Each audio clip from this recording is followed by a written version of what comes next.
السلام عليكم ورحمة الله وبركاته. نحمد ونصلي على رسوله الكريم أما بعد فأعوذ بالله من الشيطان الرجيم. بسم الله الرحمن الرحيم. رب اشرح لي صدري ويسر لي أمري واحلل عقدة من لساني يفقهوا قولي. أعوذ بالله من الشيطان الرجيم. بسم الله الرحمن الرحيم. وإذا سالك عبادي عني فإني قريب أجيب دعوة الداع إذا دعان فليستجيبوا لي وليؤمنوا بي لعلهم يرشدون. اور جب میرے بندے آپ سے میرے بارے میں سوال کریں تو کہہ دیجئے بے شک میں قریب ہوں، میں پکارنے والے کی پکار کا جواب دیتا ہوں جب وہ مجھے پکارے. تو ان کو چاہیے کہ میرا حکم مانیں اور مجھ پر ایمان رکھیں تاکہ وہ ہدایت پائیں. فاستغفروہ ثم توبوا الیہ ان ربی قریب مجیب. سو اس سے بخشش مانگو پھر اس کی طرف پلٹ آؤ، یقیناً میرا رب قریب ہے، قبول کرنے والا ہے. اللهم فاطر السماوات والأرض عالم الغيب والشهادة أنت رب كل شيء وإله كل شيء أشهد أن لا إله إلا أنت وحدك لا شريك لك وأن محمدا عبدك ورسولك والملائكة يشهدون.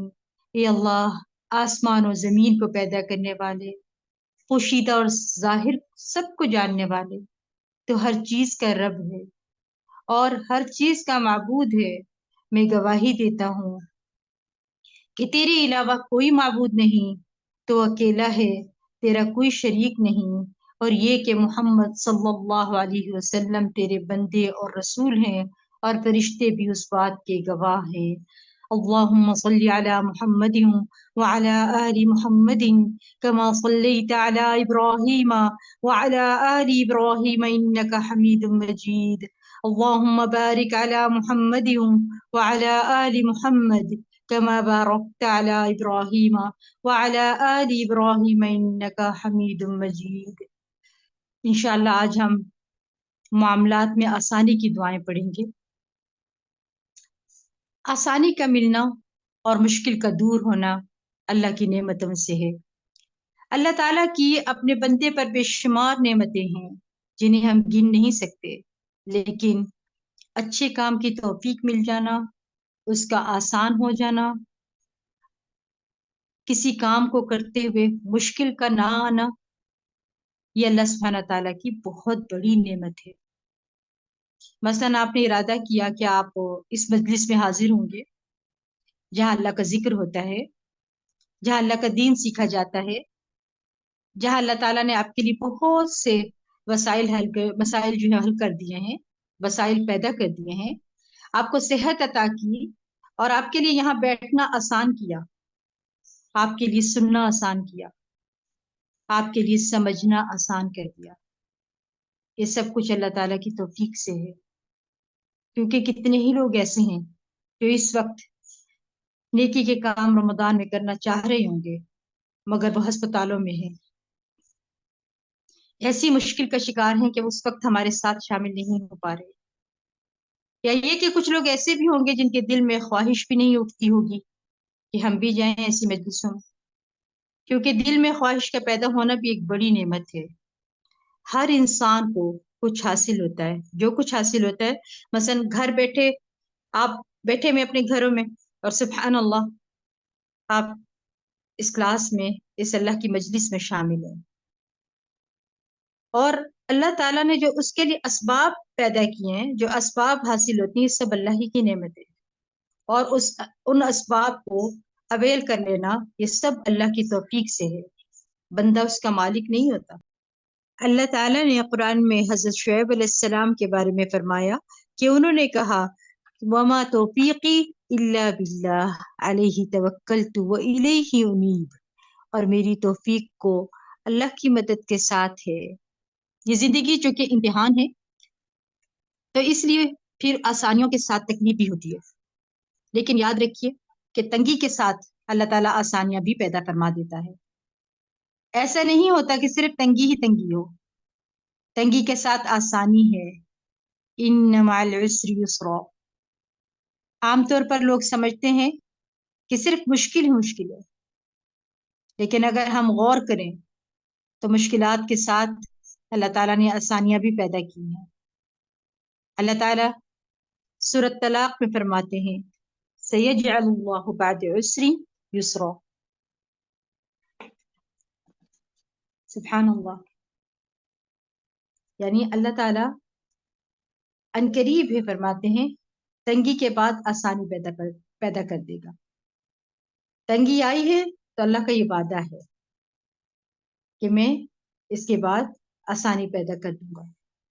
اسی طرح جب قحط سالی ہوتی ہے تو لوگ نا امید ہونے لگتے ہیں، پھر یک اللہ تعالیٰ رحمت کی ہوائیں بھیج دیتا ہے اور بادل امڑ آتے ہیں اور بارشیں ہونے لگتی ہیں، اور پھر تنگی کے ساتھ آسانی پیدا ہو جاتی ہے۔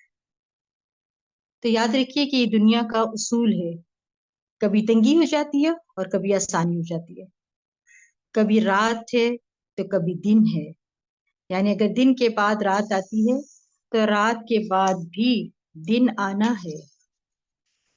اگر انسان یہ سمجھ لے کہ دن کے ساتھ رات بھی ہوتی ہے، وہ ہر وقت آسانی سے جو ہے وہ زندگی گزار سکتا ہے، صرف ایک ہی بات کو سمجھ لے۔ اور یہ چونکہ ہمارا ٹاپک جو ہے وہ مشکلات سے نکلنے کا ہے، تو آج انشاءاللہ ہم اس سلسلے میں جو آج ہم نے قرآنی دعا کا انتخاب کیا ہے وہ سورۃ الکہف کی ہے، آیت نمبر 10 ہے، پارہ نمبر 15۔ وہ دعا یہ ہے ربنا آتنا من لدنک رحمتا وہیئ لنا من امرنا رشدا، اے ہمارے رب ہمیں اپنی طرف سے رحمت عطا کر اور ہمارے لیے ہمارے معاملے میں بھلائی عطا فرما۔ آیت نمبر 9 اور 10 میں اللہ فرماتے ہیں ام حسبت ان اصحاب الكهف والرقيم كانوا من آیاتنا عجبا اذ اوى الفتية الى الكهف فقالوا ربنا آتنا من لدنك رحمة وهيئ لنا من امرنا رشدا، کیا آپ نے سمجھا ہے کہ غار اور کتبے والے ہماری عجیب نشانیوں میں سے تھے؟ جب ان نوجوانوں نے غار کی طرف پناہ لی تو کہنے لگے اے ہمارے رب ہمیں اپنے پاس سے رحمت عطا کر اور ہمارے لیے ہمارے معاملے میں رہنمائی مہیا کر۔ ان آیات میں اللہ تعالیٰ نے اصحاب کہف کا قصہ بیان کیا ہے، اور وہ کیا ہے؟ یہ کچھ نوجوان تھے، ان کے ساتھ ان کا ایک کتا بھی تھا، اور ان کے ملک کا بادشاہ جو تھا بت پرست تھا اور لوگوں کو مجبور کرتا تھا کہ وہ سب بت پرست بن جائے، تو جو لوگ نہیں مانتے تھے ان کے لیے زندگی مشکل کر دیتا، انہیں سخت سزا دیتا تھا۔ تو ان نوجوانوں نے اپنے دین کی حفاظت کی خاطر ہجرت کی، اپنا شہر چھوڑ دیا اور ایک خاص غار میں یعنی ایک غار میں جا کر پناہ لی، اور پھر اللہ تعالیٰ سے دعا کی ربنا آتنا من لدنک رحمتا وہیئ لنا من امرنا رشدا، اے ہمارے رب تو اپنے پاس سے اپنی جناب سے جو بھی رحمت نازل کرے وہ ہمیں عطا فرما۔ جیسا موسیٰ علیہ السلام نے عرض کیا تھا، دعا کی تھی رب انی لما انزلت الی من خیر فقیر، اسی طرح ان نوجوانوں نے بھی دعا کی کہ یا اللہ تو ہمارے معاملے میں آسانی پیدا فرما، لہٰذا ان کی دعا قبول کر لی گئی اور ان کے کانوں پر ایک پردہ ڈال دیا گیا جس کی وجہ سے غار کے باہر کی آوازیں ان تک نہیں پہنچ رہی تھی، اور انہیں اللہ تعالیٰ نے ایسا سکون عطا فرمایا کہ انہیں جو ہے وہ نیند کی جو لمبی نیند سلا دیا اور ان کی پریشانی سے نجات عطا کر کے اطمینان نصیب کیا۔ تو اس واقعے میں ہمارے لیے بہت بڑا سبق ہے کہ جب انسان مشکل وقت میں اللہ سبحانہ تعالیٰ کی طرف رجوع کرتا ہے تو اللہ تعالیٰ ان کے لیے آسانی پیدا کر دیتے ہیں۔ ہماری مشکل یہ ہے کہ ہمیں کوئی تکلیف پہنچتی ہے تو ہم انسانوں کی طرف دیکھتے ہیں کہ شاید یہ ہمارا مسئلہ حل کر دے، لیکن انسان تو خود ہماری طرح محتاج ہے، وہ ہمارے مسائل کیسے حل کر سکتے ہیں؟ اللہ تعالیٰ فرماتے ہیں یا ایھا الناس انتم الفقراء الی اللہ واللہ غنی حمید۔ اے لوگو، تم سب کے سب کیا ہو؟ فقراء ہو، محتاج ہو اللہ کی طرف، اور اللہ غنی اور حمید ہے، یعنی سارے وسائل آپ کے پاس ہیں، اللہ ہی کے پاس ہیں، وہ قابل تعریف ہے اور وہی مشکلات کو آسان کر سکتا ہے۔ لہذا اصحاب کہف نے مشکل سے یعنی مصیبت سے بچنے کے لیے سب سے اہم سبب اور سب سے اہم اور سب سے بڑے وسیلے کو پکڑا، اور وہ کیا تھا؟ اللہ تعالیٰ کے سامنے عاجزی اور خوب خوب دعائیں کرنا اور ان کی پناہ لینا۔ فرمایا ربنا آتنا من لدنک رحمہ وہیئ لنا من امرنا رشدا۔ اور جب انسان اللہ کی رحمت کی امید کرتا ہے تو اللہ تعالیٰ پھر اس کی مدد ضرور کرتا ہے، کیونکہ آزمائش کے وقت اللہ تعالیٰ دیکھتا ہے کہ میرا بندہ اس وقت کرتا کیا ہے۔ اصل میں جب کوئی مصیبت آتی ہے نا تو ہمیں کچھ نہ کچھ سکھا جاتی ہے۔ غور کیا کرے، تدبر کیا کرے، یہ مشکل مجھے کیا دینی ہے، اور درجات کی بلندی کا سبب بھی بنتی ہے۔ بے شک انسان عبادات کی وجہ سے آگے بڑھتا ہے، مگر اس کے علاوہ مشکلات پر صبر کر کے، اس کو برداشت کر کے، اس کی حکمت اور اس کے اندر کے جوہر باہر نکل آتے ہیں۔ اور جن عبادات کی طرف وہ توجہ نہیں کر رہا ہوتا اور اللہ تعالیٰ چاہتا ہے کہ بندہ ان عبادات کی طرف توجہ کرے، تو پھر مشکل آتی ہے، تو بندہ اللہ کی طرف رجوع کرتا ہے، تو اللہ تعالیٰ اس کی مشکل میں آسانی پیدا فرما دیتا ہے۔ ان کے واقعے سے نا، اصحاب کہف کے واقعے سے ہمیں 3 چیزیں نظر آتی ہیں جو ان کی مشکل سے نکلنے کا ذریعہ بنی۔ ایک تو یہ تھا کہ کوشش کی انہوں نے، دوسرا اعتماد، بھروسہ، یقین، اور تیسرا دعا۔ تو اللہ تعالیٰ نے مشکل آسان کر دی۔ مشکلات کیوں آتی ہیں؟ اگر دیکھا جائے یہ دنیا کی زندگی صرف آزمائش ہے، صرف آزمائش۔ ام حسبتم، اللہ تعالیٰ فرماتے ہیں سورۃ آل عمران، ام حسبتم ان تدخلوا الجنة ولما يعلم الله الذين جاهدوا منكم ويعلم الصابرين۔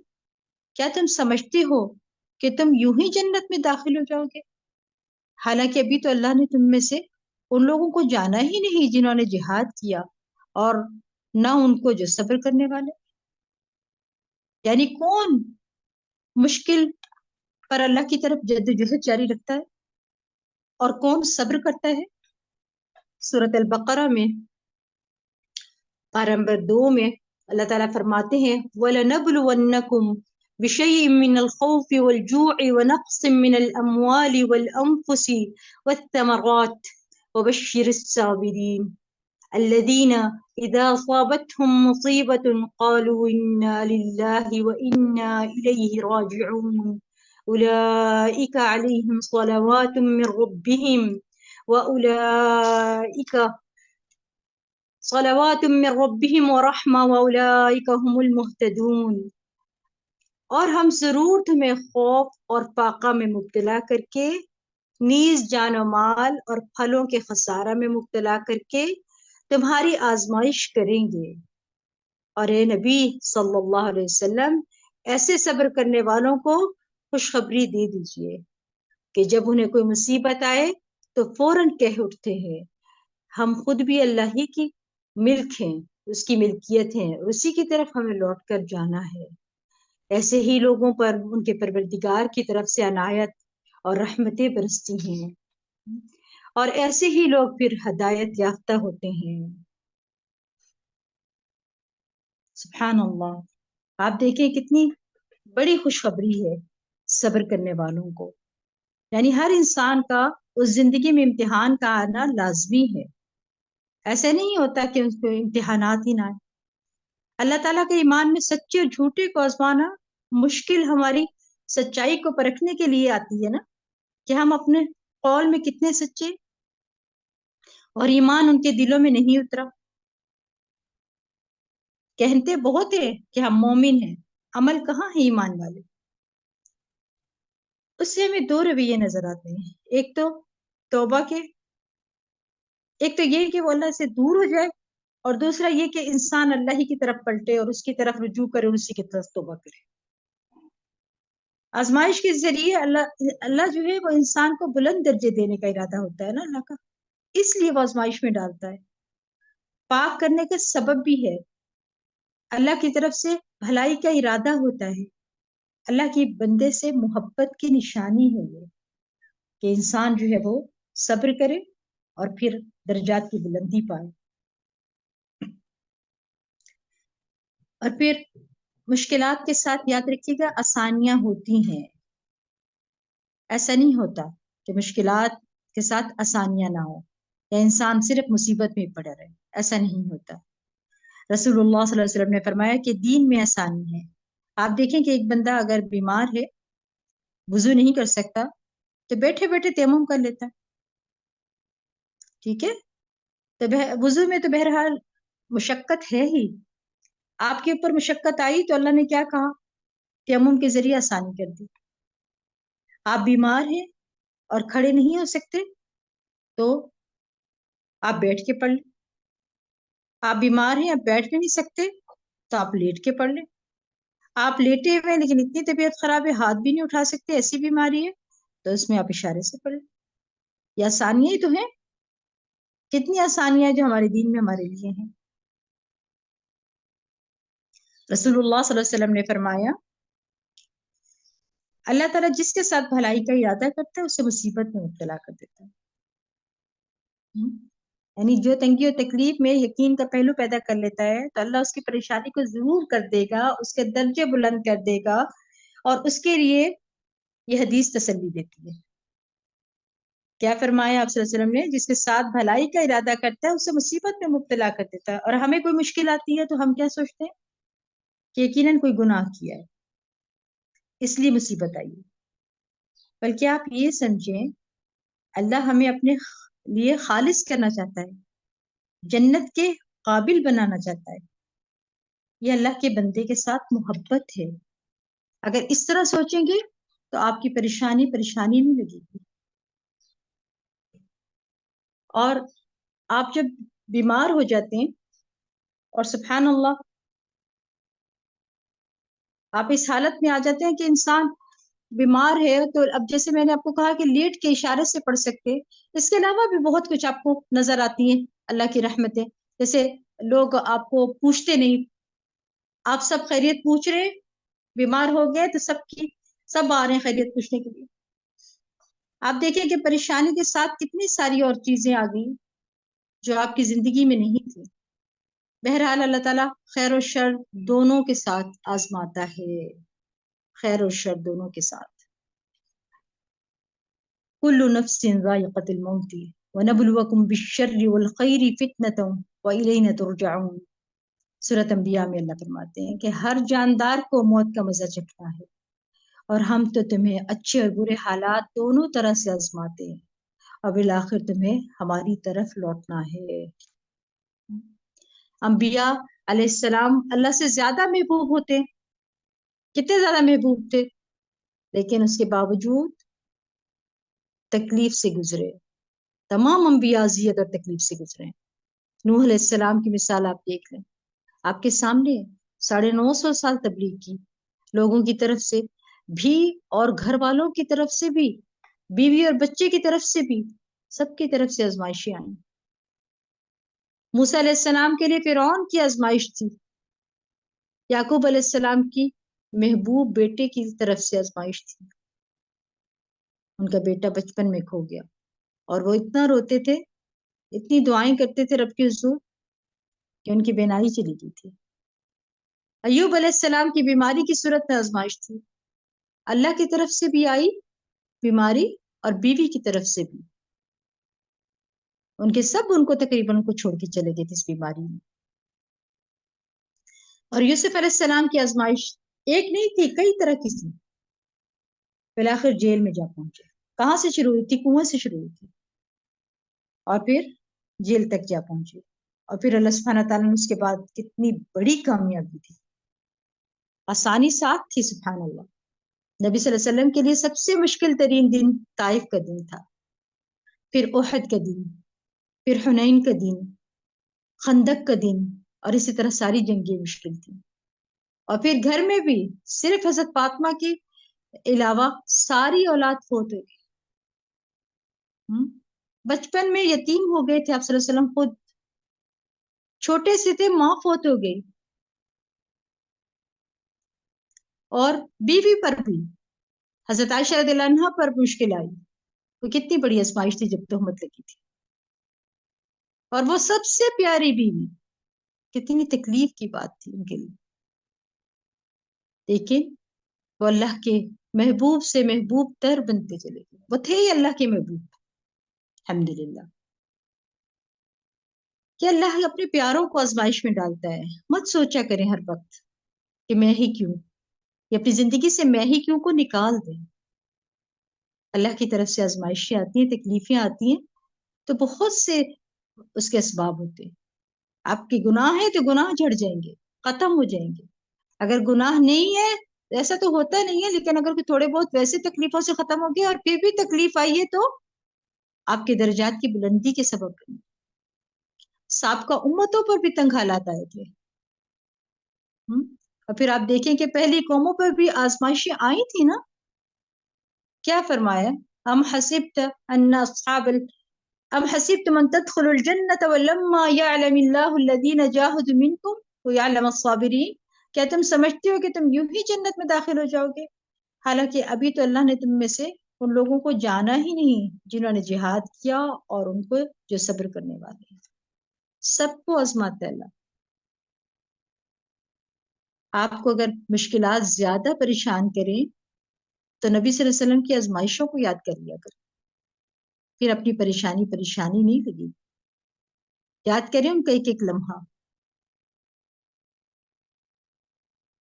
اور انبیاء کو کس طرح سے انہوں نے جھٹلا کے تکلیفیں پہنچائی انہوں نے۔ سورۃ انعام میں اللہ فرماتے ہیں وَلَقَدْ كَذَّبَتْ رُسُلٌ مِّن قَبْلِكَ فَصَبَرُوا عَلَىٰ مَا كُذِّبُوا وَأُوذُوا حَتَّىٰ آتَاهُمْ نَصْرُنَا وَلَا مُبَدِّلَ لِكَلِمَاتِ اللَّهِ وَلَقَدْ جَاءَكَ مِن نَّبَإِ الْمُرْسَلِينَ۔ اور بلا شبہ یقیناً تجھ سے پہلے کئی رسول جھٹلائے گئے، تو انہوں نے اس پر صبر کیا، وہ جھٹلائے گئے اور ایذا دیے گئے، یہاں تک کہ ان کے پاس ہماری مدد آ گئی، اور کوئی اللہ کی باتوں کو بدلنے والا نہیں ہے، اور بلا شبہ یقیناً تیرے پاس ان رسولوں کی کچھ خبریں آئی ہیں۔ اب یہ کیا سمجھ آ رہی ہیں آیات سے؟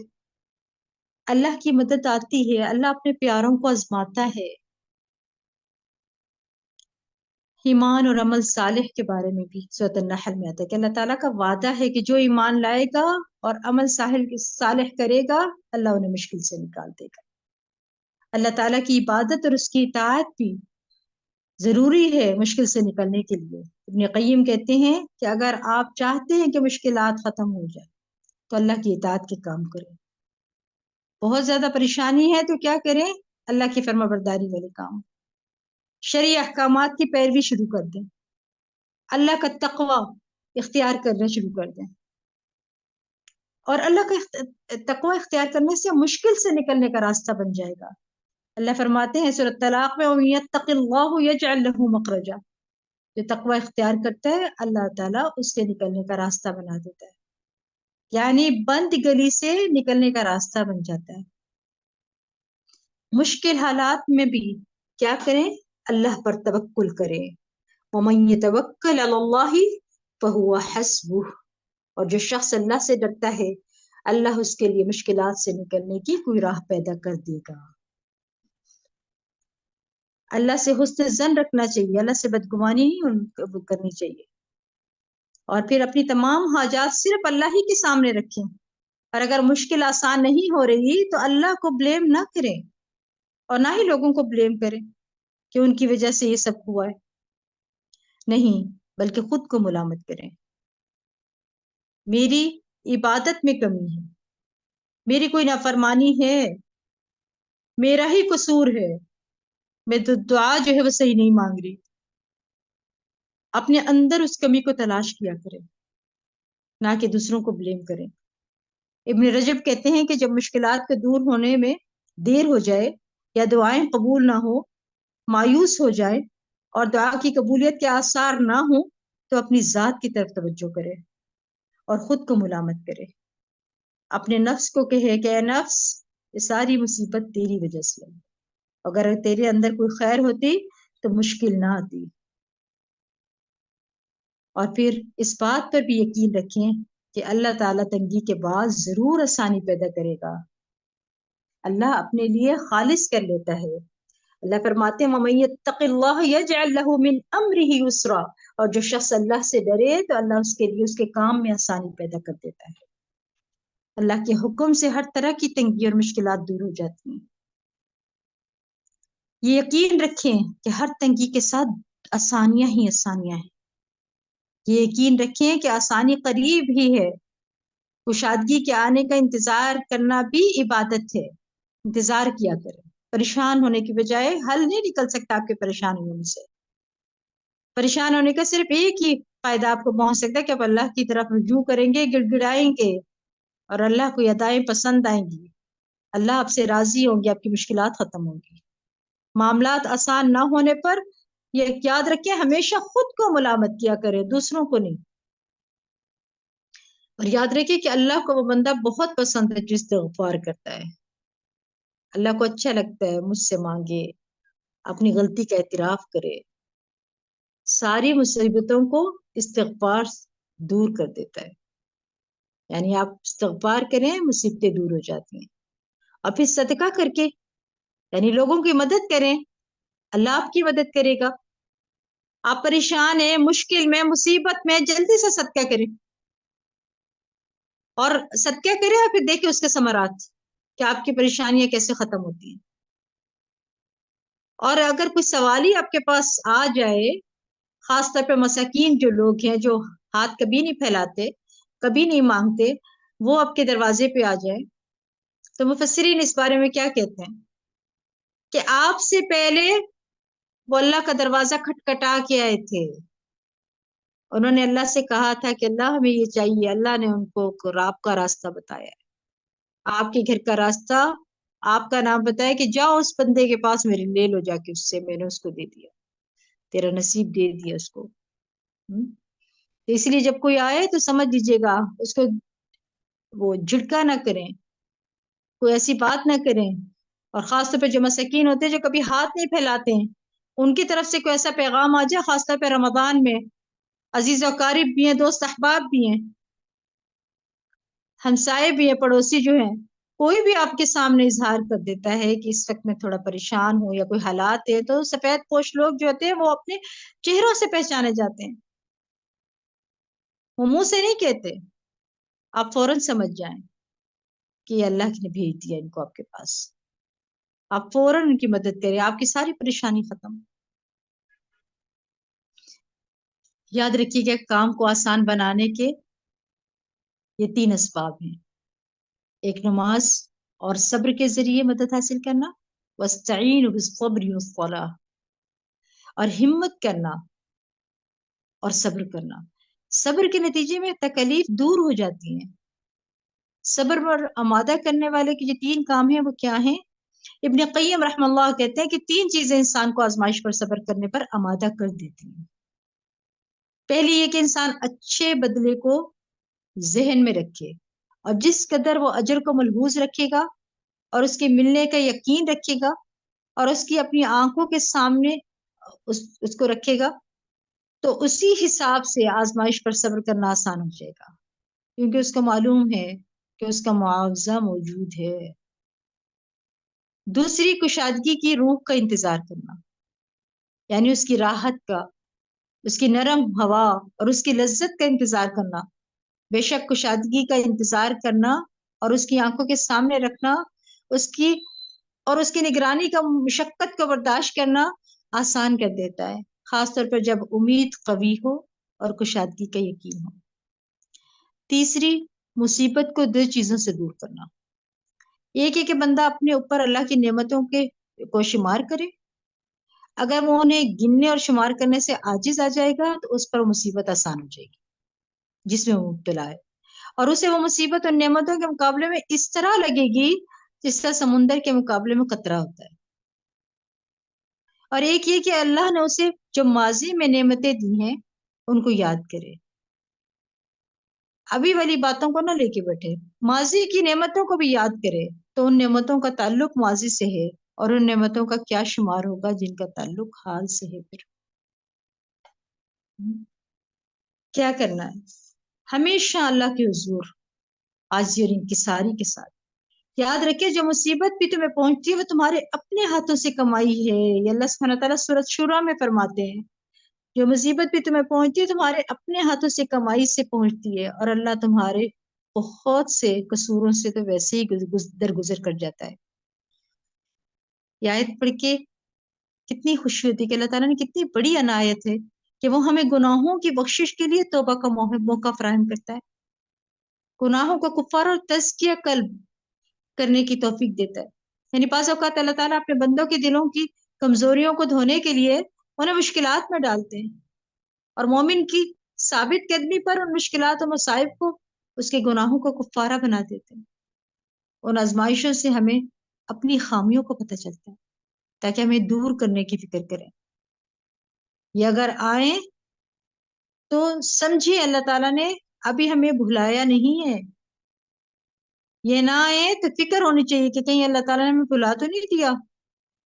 آپ صلی اللہ علیہ وسلم نے فرمایا مومن مرد و عورت کی جان، اولاد اور مال پر برابر آزمائش آتی رہتی ہے اور ان سے اس کے گناہ دھلتے رہتے ہیں، یہاں تک کہ وہ اللہ کو اس حالت میں ملتا ہے کہ اس کے کوئی گناہ نہیں ہوتا۔ ہر وقت جو ہے نا یہ نہ سوچا کریں کہ پتہ نہیں میں بہت گنہگار ہوں اور بس اسی لیے مصیبتیں آ رہی ہیں، نہیں، اور بھی وجوہات ہیں۔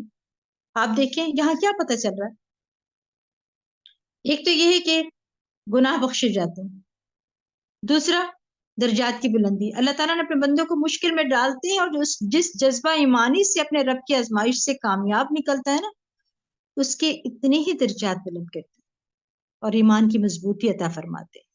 آپ صلی اللہ علیہ وسلم نے فرمایا آزمائش جتنی سخت ہوگی اتنا ہی بڑا انعام ملے گا، بشرط یہ کہ آدمی مصیبت سے گھبرا کر راہ حق سے بھاگ نہ کھڑا ہو۔ اور اللہ تعالیٰ جب کسی گروہ سے محبت کرتا ہے تو ان کو مزید نکھارنے اور صاف کرنے کے لیے آزمائشوں میں ڈالتا ہے۔ بس جو لوگ اللہ تعالیٰ کے فیصلے پر راضی رہیں اور صبر کریں تو اللہ ان سے خوش ہوتا ہے، اور جو لوگ آزمائش میں اللہ سے ناراض ہوں تو اللہ بھی ان سے ناراض ہو جاتا ہے۔ ترمذی کی حدیث ہے، آپ دیکھ لیں۔ کیا پتہ چلتا ہے کہ ہر وقت اللہ کا شکر، کبھی بھی نہ شکری نہیں، ناراض نہیں ہونا رب سے۔ حضرت یوسف علیہ السلام کے لیے بھائیوں، قافلے والوں اور زلیخا کی پیدا کردہ مشکلات نے آپ نے دیکھا کتنا کچھ تھا، اس کے باوجود پھر اللہ نے کیا کیا، ان کو صابر و شاکر پایا۔ اللہ تعالیٰ خوشی اور غم کے ذریعے مومن کی تربیت کر کے اسے ایک صابر و شاکر، حوصلہ مند اور روحانی طور پر مضبوط انسان بنا دیتے ہیں۔ اس لیے گھبرایا نہ کریں، آپ کے علاج کے لیے آئی ہیں آزمائشیں آئی ہیں۔ یاد رکھیے گا اللہ تعالیٰ آزمائشوں میں مدد کرتے ہیں، اکیلا نہیں چھوڑ دیتے کسی امتحان میں ڈال کے۔ اللہ تعالیٰ کسی پر اس کی طاقت سے زیادہ بوجھ نہیں ڈالتا۔ لا یکلف اللہ نفسا الا وسعها، اگر بندہ آزمائش میں خود کامیاب ہونا چاہتا ہو اور وہ پورے ارادے اور ہمت کے ساتھ اس کا سامنا کر رہا ہو، ایسے میں اگر وہ پھسلنے لگے تو اللہ تعالیٰ اپنی نصرت کے ساتھ اسے سنبھال لیتا ہے۔ جتنی آزمائش سخت ہو اور بندہ جس قدر اللہ تعالیٰ کی خاطر بڑے سے بڑا نقصان اٹھانے پر تیار ہو، اللہ تعالیٰ کی مدد بھی اسی درجے کی نمودار ہوتی ہے۔ پھر آپ دیکھیں حضرت ابراہیم علیہ السلام کی زندگی اس کا بہترین نمونہ ہے نا۔ اور علاج جو ہے نا غموں کا، بے شک دعائیں ہیں، استغفار ہیں۔ یہ بات بھی بہت اچھی طرح جان لیجیے کہ دنیا کھونے اور پانے، کامیابی اور ناکامی، خوشی اور غم کی جگہ نہیں ہے، بلکہ صرف اور صرف دار الامتحان ہے، امتحان کی جگہ۔ یہاں غم اس لیے بھی ہے کہ انسان اللہ تعالیٰ کی جنت کو چھوڑ کر دنیا کے اس سرائے کو اپنے مستقل گھر نہ سمجھ بیٹھے کہ یہاں میں آیا ہوں تب یہ زندگی بس میں نے واپس جانا ہی نہیں۔ وہ کریم رب یہ چاہتا ہے کہ دکھوں کی آگ آپ کے وجود کو جھلسائے تاکہ آپ پر بے حسی کی نیند طاری نہ ہو، آپ جہنم سے بھاگنے والے بنے، آپ کو محرومی کے تجربے سے گزارا جائے تاکہ آپ جنت سے محرومی کی تکلیف یاد رکھیں۔ اور پھر کسی عورت پر ظلم ہونا، اسے طلاق ہو جانا، کسی کا بے اولاد رہنا، کسی پر تہمتیں لگنا، کسی کا کاروبار ٹھپ ہو جانا، کوئی معذوری، اگر ان سے گزر کر جنت ملنے والی ہو تو اللہ کے نزدیک یہ معمولی باتیں ہیں۔ وہ رب جانتا ہے کہ جو ان آزمائشوں میں کامیاب ہو کر جنت پہ پہنچے گا وہ ان مشکلات کو اپنے لیے نعمت سمجھے گا۔ پھر تمام جڑوں غموں کی جڑ یہ ہے کہ لوگ موت سے پہلے کی دنیا میں اپنی جنت بنانا چاہتے ہیں، اسی لیے خواہشات کا پورا نہ ہونا غم کا باعث بن جاتا ہے۔ ایک بات پوری نہ ہو ڈپریشن ایسا ہو جاتا ہے کہ دل چاہتا ہے کہ بس کیا سے کیا کر دے، جبکہ یہاں خالق نے وہ حالات ہی نہیں رکھے کہ یہاں کوئی شخص اپنی جنت بنا سکے۔ صحیح یہ ہے کہ آدمی اس قانون کو سمجھے اور اس کے مطابق وہ اپنی زندگی کا منصوبہ بنائے۔ یہ جو دنیا ہے نا، اس دنیا میں اپنے آپ کو وہ سب کچھ اس چیز کا عادی نہ بنائے جو آپ کو نہیں مل سکتی ہے۔ دنیا جنت نہیں ہے، جنت میں آپ کو سب کچھ ملے گا، اور آج اگر تکلیفیں اٹھائیں گے تو موت کے بعد دنیا میں جنت میں داخلے کا مستحق قرار پا جائیں گے۔ پھر تو کوشش کیجئے کہ غم اتنا حاوی نہ ہو جائے کہ پھر انسان کچھ کرنے کے قابل نہ رہے۔ آ گئی اس آزمائش، ڈپریشن بھی آ جاتا ہے، تکلیف بھی آ جاتی ہے، بندہ بشر ہے، دکھ بھی ہوتا ہے، پریشانی بھی ہے، لیکن اس کو اپنے اوپر حاوی نہ کریں، نہ کھا رہے نہ پی رہے، بس روئے جا رہے ہیں اور یہی سمجھتے رہتے ہیں یا تو جادو کر دیا کسی نے میرے پہ، یا میرے پہ کوئی ظلم ہو گیا، میری ہر تکلیف کو لوگوں کو ساتھ منسوب کر دیتے، فلاں نے جادو کیا ہوگا، فلاں نے نظر کی ہوگی، فلاں نے حسد کیا ہوگا، دوسروں کو بلیم کرتے رہتے ہیں۔ یہ غلط بات ہے، ایسے نہیں کرنا چاہیے۔ بدگمانیاں تو ویسے ہی بہت بڑا گناہ ہے۔ اور یاد رکھیے گا، اپنے اوپر حاوی کر لیں گے نا تو خود کو مشکل میں ڈالیں گے، کیونکہ اگر ہم نے اس مختصر زندگی کو صرف کر کے آخرت کے اجر نہ سمیٹے بلکہ رونے دھونے، شکوے شکایتیں کرنے اور اپنی مظلومی ثابت کرنے میں گزار دیا تو یہ سراسر نقصان کا سودا ہوگا۔ اس لیے آپ جب کسی کے سامنے بات کرتے رہتے ہیں نا، اپنے صفائیاں پیش کرتے رہتے ہیں، تو آپ کی قدر گر جاتی ہے، آپ کی قدر و منزلت نہیں رہتی وہ، لہٰذا نقصان کا سودا ہے یہ۔ جب مصیبتیں آئیں تو متنبہ ہو کر ایک ہونہار شاگرد کی طرح ان سے سیکھنے پر توجہ دی جائے اور شکر گزار بن کر گزاریں زندگی۔ آپ صلی اللہ علیہ وسلم نے فرمایا، دنیا کے معاملے میں اس کو دیکھو جو تم سے نیچے ہیں، ان کو نہ دیکھو جو تمہارے اوپر ہیں، اس طرح تم اللہ کی دی ہوئی نعمتوں کو حقیر نہ سمجھو گے۔ دنیا میں آزمائش کے قانون کے تحت کسی کو ایک چیز دی گئی ہے اور کسی کو دوسری چیز دی گئی ہے۔ یہ نہ دیکھا کریں کہ میرے پاس نہیں ہے اور اس کے پاس ہے، نہیں، بلکہ شکر کیا کریں جو آپ کے پاس ہے۔ سب سے بڑی بات ایمان کی نعمت، پھر صحت کی نعمت، پھر اللہ تعالیٰ نے کیا کچھ نہیں دیا، اپنے اندر دیکھیں، اپنے وجود میں دیکھیں، پھر اپنی اولاد میں دیکھیں، اپنے گھر پہ دیکھیں۔ ہمیشہ نیچے دیکھا کریں، جیسے آپ صلی اللہ علیہ وسلم نے فرمایا کہ اپنے سے اوپر کے لوگوں کو نہیں دیکھیں۔ اللہ تعالیٰ کسی کو کچھ دیتا ہے اور کسی کو کچھ، لہٰذا کبھی بھی اس چیز کی طرف مت آیا کریں کہ میرے ساتھ یہ ایسا کیوں ہوا، نہیں، بلکہ شکر گزاری کیا کریں۔ وہ آتا ہے نا کہ شیخ سعدی رحمۃ اللہ علیہ نے لکھا کہ میرے پاؤں میں جوتے نہیں تھے، میں نے کچھ لوگوں کو جوتا پہنے ہوئے دیکھا تو مجھے خیال آیا کہ دیکھو اللہ تعالیٰ نے ان کو جوتا دیا اور مجھے بغیر جوتے کے رکھا، وہ اسی خیال میں تھے کہ ان کی نظر ایک شخص پر پڑی جس کا ایک پاؤں کٹا ہوا تھا. یہ دیکھ کر انہوں نے اللہ کا شکر ادا کیا کہ اس نے انہیں اس سے بہتر بنایا اور ان کو تندرست پاؤں عطا کیے. ہم اللہ تعالیٰ کی ان ان گنت نعمتوں کو تو نہیں دیکھتے جن کی بارش صبح شام ہوتی رہتی ہے ہم پر، مگر جب کوئی ایسی صورت پیدا ہوتی ہے جو دل کو پسند نہیں ہوتی تو شکوے شروع کر دیتے ہیں. مشکل میں ہمیں اللہ تعالیٰ کی ان نعمتوں کی طرف توجہ کرنی چاہیے جنہوں نے اس پریشانی کے وقت بھی ہمیں ڈھانپ رکھا ہے. اور کچھ نہیں تو آدمی اپنے صحیح سالم وجود پر ہی نظر کرے، صحت و عافیت پر غور کرے. صحت کی قدر کے لیے کبھی کبھی ہسپتالوں کو بھی چکر لگایا کریں. ان لذتوں کا بھی خیال کریں جو کھانے پینے وغیرہ میں میسر ہیں آپ کو. پھر خدا نخواستہ اپاہج نہیں ہے، ہزاروں بیماروں سے، دشمنوں سے محفوظ ہیں آپ. ایسی ایسی بیماریاں لوگوں کو جو ہے وہ لگی ہوئی ہیں، اللہ تعالیٰ نے ان چیزوں سے آپ کو محفوظ رکھا ہے. ایمان کی نعمتوں سے میسر ہیں آپ. ہر روز کچھ دیر کے لیے ہمیں اپنی جو گزری ہوئی زندگی ہے نا ان کے تجربات کو تازہ کرنا چاہیے. جب اللہ تعالیٰ نے ہماری خاص طور پر مدد فرمائی ہے اور ہمیں مشکل سے نکالا ہے، ہمیں انعامات پر جو ہماری پچھلی زندگی میں اللہ تعالیٰ نے ہم پر کیے ہیں ان کا شکر ادا کرنا چاہیے، یاد کرنا چاہیے. ہمارا ایمان یاد کرنے سے مضبوط ہوتا ہے اور ہمارا اللہ تعالیٰ کے ساتھ جو ہے وہ قلب یقین کے ساتھ نور سے لبریز ہو جاتا ہے، پھر تعلق جڑ جاتا ہے اور ہم یقینی طور پر جانے لگتے ہیں کہ اللہ تعالیٰ ہمارے لیے ہر حال میں کافی ہے اور اللہ تعالیٰ نے جو کچھ اس سے پہلے کیا ہے وہ اب بھی کر سکتے ہیں. اللہ تعالیٰ کا شکر نہ صرف ان نعمتوں پر جن کا ہم نے اپنی زندگی جو گزری ہوئی زندگی میں تجربہ کیا، بلکہ ان بے شمار نعمتوں پر جو ہماری آئندہ زندگی میں ظاہر ہونے والی ہیں.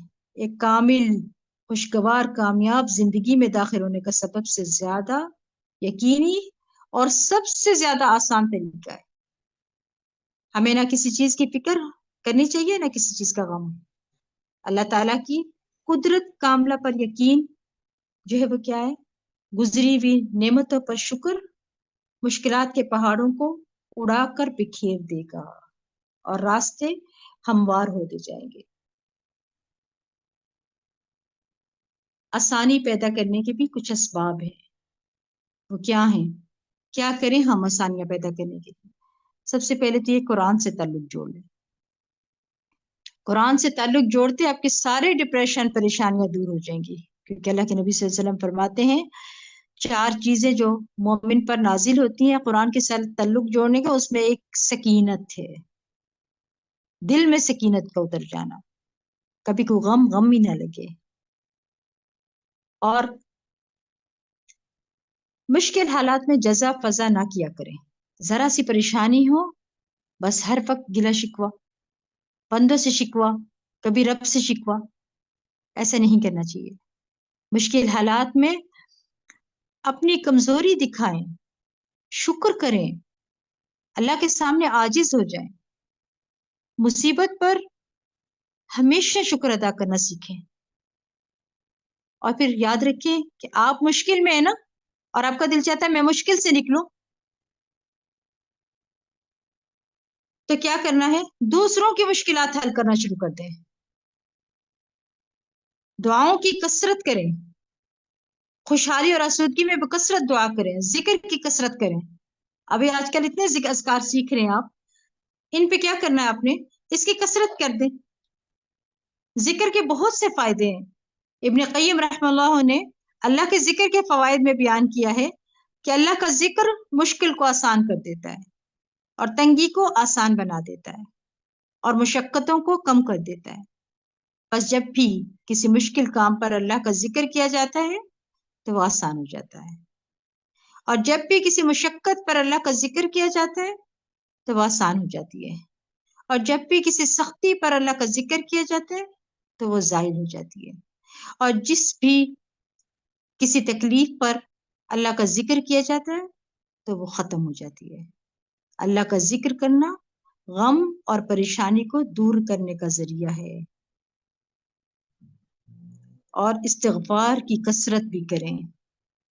اللہ تعالیٰ فرماتے سورۃ النمل میں لولا تستغفرون اللہ لعلکم ترحمون، تم اللہ سے بخشش کیوں نہیں طلب کرتے تاکہ تم پر رحم کیا جائے؟ تو کیا کرنا ہے؟ استغفار، اپنے گناہوں کی معافی مانگنے اور کثرت سے استغفار کرنے سے خیر و بھلائی کے دروازے کھلتے ہیں۔ اللہ تعالیٰ فرماتے ہیں سورۃ نوح میں، ارشاد باری تعالیٰ ہے فَقُلْتُ اسْتَغْفِرُوا رَبَّكُمْ إِنَّهُ كَانَ غَفَّارًا يُرْسِلِ السَّمَاءَ عَلَيْكُمْ مِدْرَارًا وَيُمْدِدْكُمْ بِأَمْوَالٍ وَبَنِينَ وَيَجْعَلْ لَكُمْ جَنَّاتٍ وَيَجْعَلْ لَكُمْ أَنْهَارًا۔ تو میں نوح علیہ السلام نے کہا اپنے رب سے بخشش مانگو، یقیناً وہ بہت بخشنے والا ہے، اور تم پر یعنی استغفار کرنے کے انعامات کیا ہیں؟ وہ تم پر آسمان کو خوب برستا ہوا بھیجے گا، یعنی آسمان سے رزق نازل کرے گا، اور مال اور بیٹوں سے تمہاری مدد کرے گا، مال بھی عطا کرے گا، بیٹے بھی عطا کرے گا، یعنی جن کے اولاد نہیں ہے وہ کثرت سے استغفار کریں، اور تمہیں باغات عطا کرے گا اور تمہارے لیے نہریں جاری کر دے گا۔ یہ باغات کیا ہیں؟ رزق کی فراوانیاں، نہریں، رحمتیں ہیں اللہ کی، یہ سب کچھ ملیں گی۔ جب یہ سب نازل ہو گیا تو ویسے ہی غم ختم ہو جائیں گے۔ تو کیا کرنا ہے؟ کثرت کے ساتھ استغفار۔ اور پھر آپ دیکھیں تنگی پیدا کرنے والے بھی اسباب ہوتے ہیں کہ انسان کے اپنے گناہوں کا نتیجہ ہوتے ہیں۔ گناہوں کا پر استغفار کریں گے تو پھر آپ کی یہ مصیبتیں پریشانیاں دور ہوں گی۔ اور یاد رکھیے کہ اللہ کے ذکر سے روگردانی نہیں کرنی، یہ بھی تنگی پیدا کرنے والے اسباب ہیں، پریشانیاں لاتے ہیں کہ اگر اللہ کے ذکر کو چھوڑ دیں، عبادت کے لیے وقت نہ نکالیں، یہ بھی سبب بنتا ہے پریشانیوں کا۔ محض دنیا کی فکر کرنے سے معاملات سلجھنے کی بجائے بگڑتے جاتے ہیں۔ اس لیے آخرت کی فکر کیا کریں اور دعا کیا کہ اللہم اجعل لی ہمی الآخرہ، کہ اللہ مجھے آخرت کا غم عطا کر دیں، پھر دنیا بھی سکون اور آخرت میں بھی سکون۔ دنیا کی فکر کرنے والے سے رب کی بے نیازی ہے، بخل کرنا اور دین سے بے پرواہ ہونا یہ کیا ہے؟ بخیلی آج کل دیکھیں رمضان آیا ہے، بخل نہیں کرنا آپ کی پریشانیاں ہیں تو آپ صدقہ کریں۔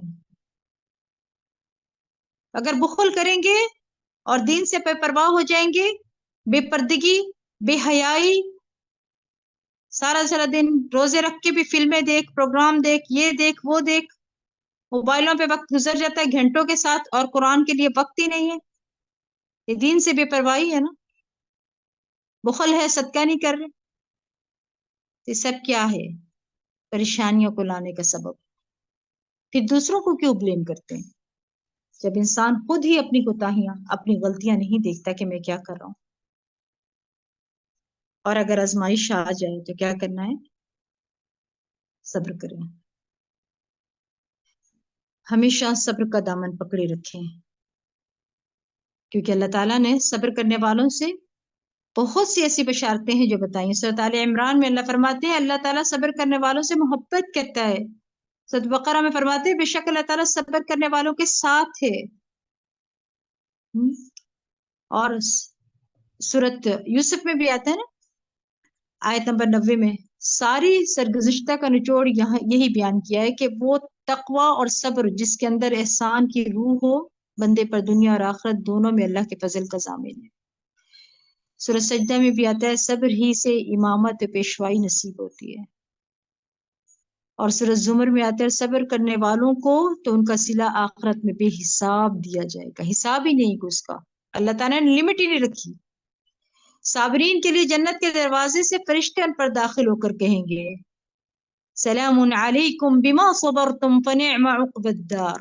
سورۃ رعد کی آیت ہے، سلامتی ہو تم پر اس صبر کے باعث جو تم نے دنیا میں کیا۔ اگر فانی درد پہ صبر کر لیا جائے تو دیکھیں اس کے معاوضہ میں کن چیزوں کا اور کون کون سے وعدے ہیں جو ہمیں کر دیے گئے ہیں۔ اور پھر آپ صلی اللہ علیہ وسلم نے یہ کہا ہے کہ صبر تو وہی ہے جو صدمے کی ابتدا میں ہو، رو دھو کے ساری دنیا کو دکھ بتا کے بعد میں کہتے ہیں ہم نے صبر کر لیا۔ نہیں، صبر کا مطلب یہ نہیں کہ انسان مصیبت سے نکلنے کی کوشش نہ کرے، نکلے ضرور نکلے، لیکن صبر کا مطلب یہ ہوتا ہے کہ بولے کچھ نہ، مجھ سے شکوے نہ کرے، اللہ کے ساتھ ہمیشہ جڑے رہیں اور دعاؤں کے ساتھ۔ آئیے ہم وہ دعائیں دیکھتے ہیں جس کے سبب اللہ تعالیٰ ہمیں دکھوں اور پریشانیوں سے نجات دلائیں گے۔ ایک تو وہی جو میں نے پڑھی تھی، رحمت اور معاملے میں بھلائی طلب کرنا، جس میں ربنا آتنا من لدنک رحمتا وہیئ لنا من امرنا رشدا، اے ہمارے رب ہمیں اپنی طرف سے رحمت عطا کر اور ہمارے لیے ہمارے معاملے میں بھلائی عطا فرما۔ کثرت سے کیا کریں، کس کو نہیں چاہیے اپنے معاملات میں خیر؟ مانگیے اپنے رب سے، اللہ سے رحمت بھی مانگ رہے ہیں، بھلائی بھی مانگ رہے ہیں، اور کیا چاہیے؟ پھر انشراح صدر کی جو ہم دعا پڑھتے ہیں، رب اشرح لی صدری ویسر لی امری، خاص طور پہ جب کوئی کام مشکل ہو جائے نا تو پھر پڑھتے ویسے پڑھیں، رب اشرح لی صدری ویسر لی امری ویسر لی امری ویسر لی امری۔ مشکل ہو جائے تو تکرار کے ساتھ پڑھا کریں، واحلل عقدۃ من لسانی یفقہوا قولی، اے میرے رب میرا سینہ کھول دے۔ انشراح صدر ہوگا تو ہم اللہ کی نعمتوں کو دیکھیں گے نا، اور میرا کام آسان کر دے اللہ، میرا کام آسان کر دے، اور میری زبان کی گرہ کھول دے تاکہ وہ میری بات سمجھ سکیں۔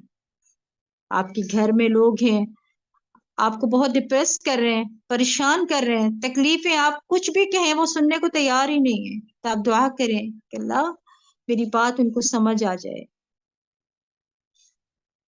پھر گناہوں کا اعتراف بھی کریں، اللہ کو بہت پسند ہے، وہ کس طرح سے کرنا ہے، لا الہ الا انت سبحانک انی کنت من الظالمین، تیرے سوا کوئی معبود نہیں ہے، پاک ہے تو، بے شک میں ظالموں میں سے ہوں۔ پہلے اللہ کی توحید، پھر اس کی پاکیزگی، اور خود کو پھر عاجز دکھانا کہ اللہ میں ظالم ہوں۔ اور واقعی ایک بندہ ہی تو ہے جو خود پر ظلم کرتا ہے، گناہ کیا ہے، ظلم ہی تو ہے۔ پھر جو غم کے ازالے کے لیے بھی وہی دعا، اللہ اللہ ربی لا اشرک به شیئا، شرک سے بیزاری کرنا، یہ بھی اللہ کو بہت پیارا ہے۔ اور جب شرک سے بیزاری کریں تو اللہ آپ کے دکھ پریشانیاں دور کر دیتا ہے۔ تو پڑھا کریں اللہ اللہ ربی لا اشرک به شیئا، اللہ اللہ ہی میرا رب ہے، میں اس کے ساتھ کسی کو شریک نہیں کرتا۔ پھر اللہم اغفر لی ذنبی ووسع لی فی داری وبارک لی فی رزقی، اللہ میرے گناہوں کو بخش دے، اے میرے اللہ میرے گناہ معاف کر دے اور میرے معاملے کو آسان کر دے اور مجھے رزق میں برکت عطا فرما۔ آپ دیکھیں کتنی خوبصورت دعائیں، گناہ بھی بخشے جائے، پریشانیاں جو ہیں، معاملات جو مشکلات آئی ہوئی ہیں وہ بھی آسان ہو جائے، اور مجھے میرے رزق میں بھی برکت عطا کر دے۔ یہ بھی ایک پریشانی کی بات ہے کہ رزق کی تنگی۔ پھر وہ دعا جو مشکلات کو آسانی کے لیے ہے، اللہم لا سہل الا ما جعلته سہلا وانت تجعل الحزن اذا شئت سہلا، یہ دو طرح سے آئی ہے، سہلا اذا شئت بھی ہے، اور یہ اس طرح بھی آئی ہے حزنا اور حزنا کے ساتھ۔ حزنا غم کو کہتے ہیں اور حزن سختی کو کہتے ہیں۔ اے اللہ کوئی کام آسان نہیں مگر جسے تو آسان کر دے، اور جب تو چاہتا ہے مشکل کو آسان کر دیتا ہے۔ اللہ سے کیا کہنا ہے؟ اللہ سے کہیں کہ اللہ میرے کام کو آسان کر دے، اور جب تو چاہتا ہے مشکل کو آسان کر دیتا ہے، تو میرا پورا توکل تیرے پہ ہے کہ تو ہی میری مشکل کو آسان کرے گا، کوئی نہیں کر سکتا۔ بے قراری ہو جائے، ڈپریشن ہو جائے، بہت زیادہ سمجھ نہ آئے کہ کیا کرنا ہے، تو پڑھیں لا الہ الا اللہ العظیم الحلیم۔ پہلے اللہ کی توحید، پھر عظیم الحلیم، لا الہ الا اللہ رب العرش العظیم، لا الہ الا اللہ رب السماوات ورب الارض ورب العرش الکریم۔ اللہ کے سوا کوئی معبود نہیں، وہ بہت عظمت والا بڑا بردبار ہے۔ اللہ کے سوا کوئی معبود نہیں جو عرش عظیم کا رب ہے۔ اللہ کے سوا کوئی معبود نہیں جو آسمان اور زمین کا رب ہے اور عرش کریم کا رب ہے۔ انسان پریشان ہوتا ہے نا کہ اب میں کیا کروں، کہاں چلی جاؤں، یہ دعا پڑھنی شروع کر دیا کریں، ساری بے قراری اور اضطراب جو ہے وہ ختم ہو جائے گا۔ اور پھر اللہ سے ہمیشہ اچھے انجام کا، یعنی ہر کام کا انجام بخیر ہونے کی دعائیں کیا کریں کہ اللہم احسن عاقبتنا فی الامور کلہا واجرنا من خزی الدنیا وعذاب الآخرہ۔ اے اللہ سب کاموں میں ہمارا انجام اچھا کر اور ہمیں دنیا کی رسوائی اور آخرت کے عذاب سے بچا لے۔ کتنی بڑی بات ہے، دنیا میں چھوٹی سی بھی رسوائی برداشت نہیں ہوتی اور آخرت عذاب۔ کتنی خوبصورت دعا ہے کہ اللہ ہمارے سارے معاملات میں، سارے کاموں میں ہمارا انجام اچھا کرتے، پورا ٹوٹلی سب کچھ مانگ لیا۔ اللہ کے نبی صلی اللہ علیہ وسلم کی دعائیں اور قرآنی دعائیں اس طرح سے ہیں جیسے دریا کو کوزے میں بند کر دیا جائے۔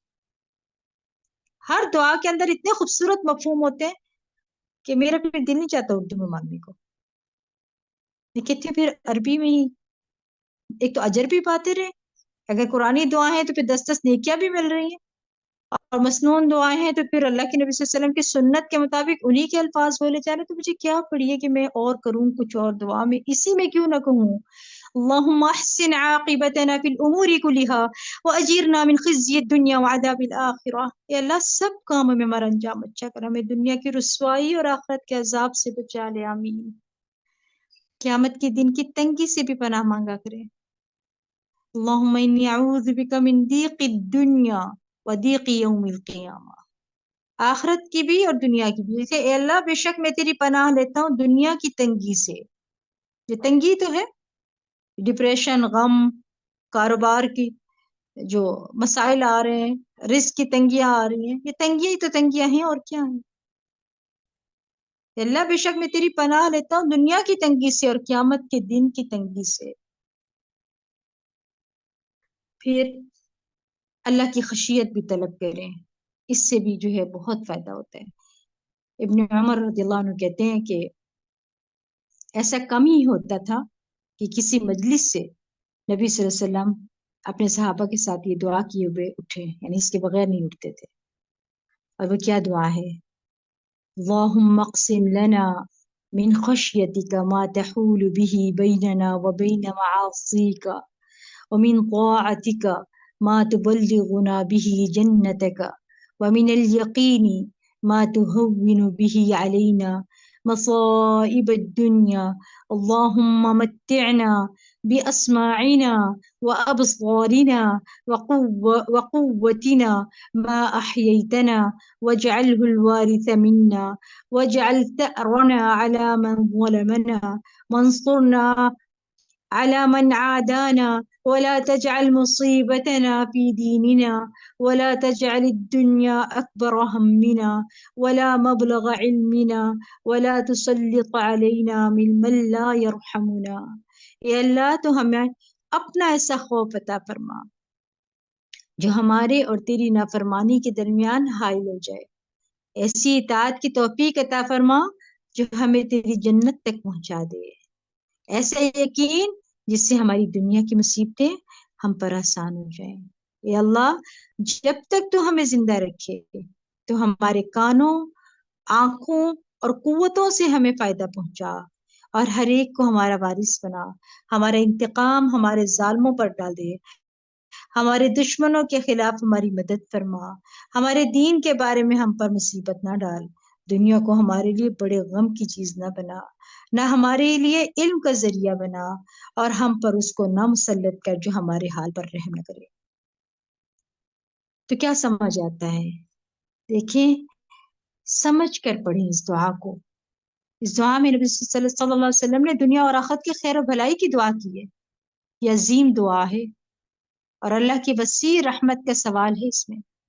ہر مسلمان کو چاہیے کہ اس دعا کو لازم کر لے، دن رات اٹھتے بیٹھتے اس دعا کو مانگے۔ اللہم اقسم لنا من خشیتک، یعنی اپنا خوف پیدا کر دے. خشیت ایسا خوف ہے جس کے ساتھ علم ہوتا ہے.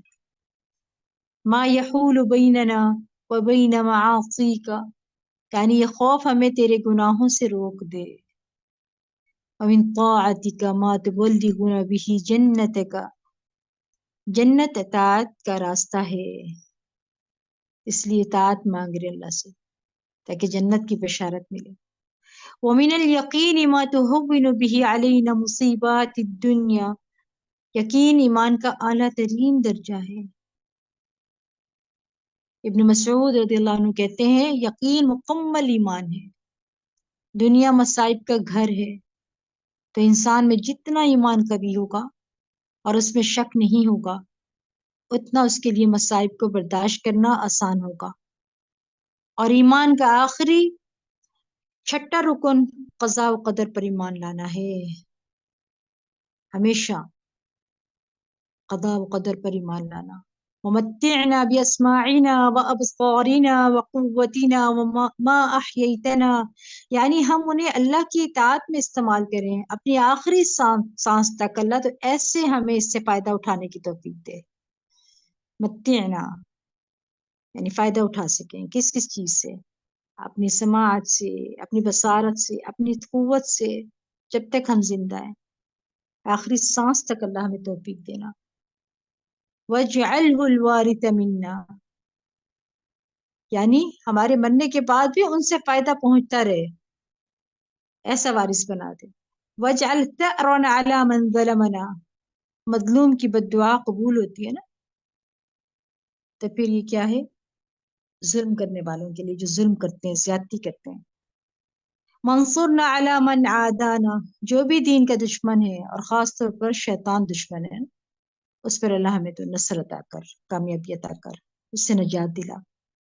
ولا تجعل مصیبتنا فی دیننا، دین کیا ہے؟ دین کے اندر مصیبت یہ ہے کہ انسان شرک کرے، فرائض چھوڑ دے، نمازیں چھوڑ دے، نمازوں کو قضا کر رہا ہو، اپنی عبادات میں جو ہے وہ کمی کر رہا ہو، نافرمانی کرے اللہ کی. اور نافرمانی کی صورتیں صرف یہ نہیں کہ عبادت میں ہی کیے جائے، اپنے رشتہ داروں کے ساتھ، اپنے شوہر بیوی، ماں اولاد، ماں باپ اولاد، سب آپس میں اپنے معاملات کو درست رکھیں.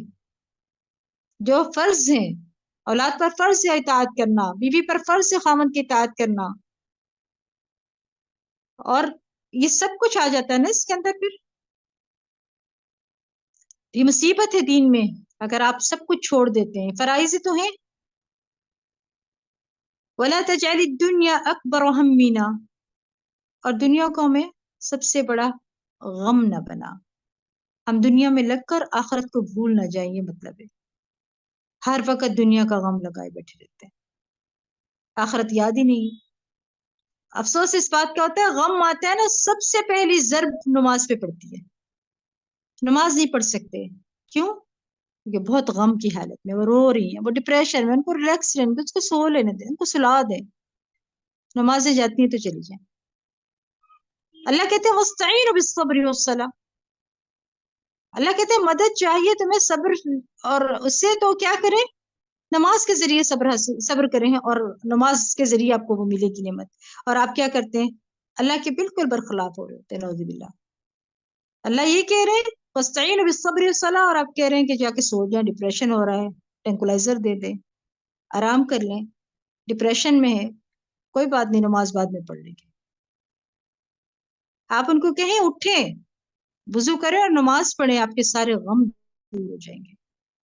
آپ کے دل میں اللہ کا وعدہ سچا ہے، آپ کے دل میں سکون آ جائے گا. آپ صلی اللہ علیہ وسلم نے کیا فرمایا؟ صبر پہلی چوٹی کا، بعد میں تو سارے رو دھو کے چپ کر ہی جاتے ہیں. اور پہلی چوٹی کے صبر کو آپ کر کے دیکھیں تو ساری تکلیفیں دور ہو جاتی ہیں. اتنے پہاڑ جیسا جو آیا ہوتا ہے نا امتحان، وہ بھی کوئی امتحان ہی نہیں لگتا. ایسا سکون اللہ، ایسا صبر اندر ڈال دیتا ہے. ولا مبلغ علمنا ولا تسلط علینا من لا يرحمنا، یعنی ظالم لوگوں کو ہمارا حکمران نہ بنانا، اور دراصل اس دعا میں سب کچھ آ جاتا ہے، آخرت بھی ہے اور دنیا بھی، زندگی کے ہر معاملے میں، یہ دنیا کے ہر معاملے میں یہ دعائیں انسان کو اپنے رب کے سامنے کرتی رہنا چاہیے۔ اللہ تعالیٰ ہم سب کے دکھ اور پریشانیوں کو دور فرمائے گا اگر ہم اللہ کے ساتھ جڑ جائیں گے اور دنیا کے غموں کو کچھ بھی نہ سمجھے اور آخرت کے غم کو اپنے ساتھ لگا لیں اور اللہ سے دعا کرتے جائیں۔ یہ مسنون دعائیں جو آپ کے غموں اور ڈپریشن اور پریشانیوں کو ازالہ کرے گا۔ آج کے لیے اتنا ہی، وآخر دعوانا ان الحمد للہ رب العالمین، سبحانک اللہم وبحمدک، اشہد ان لا الہ الا انت، استغفرک واتوب الیک۔ السلام علیکم ورحمۃ اللہ وبرکاتہ۔